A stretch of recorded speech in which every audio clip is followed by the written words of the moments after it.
उपमुख्यमंत्री अजित पवार यांनी बारामती विधानसभेतून निवडणूक लढवणार नसल्याचे संकेत दिले। यानंतर त्यांचे धाकटे बंधू श्रीनिवास पवार यांनी यावर प्रतिक्रिया दिली।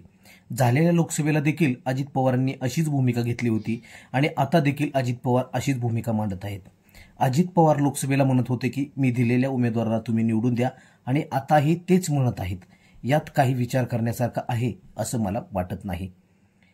दादा नेहमी सांगतात मी शब्दाचा पक्का आहे, मात्र मी जे बोलतो तेच करतो।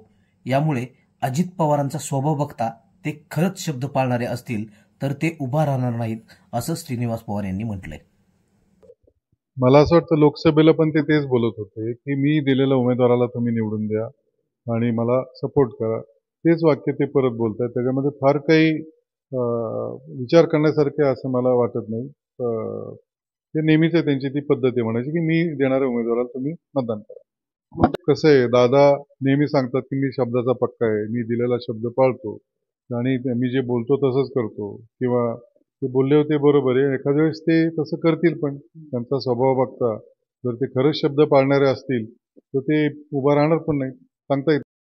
विधानसभा मी लढवणार नाही असं अजित पवार बोलले नाहीत, त्यामुळे विनाकारण त्यांच्याविषयी गैरसमज पसरवला जातोय।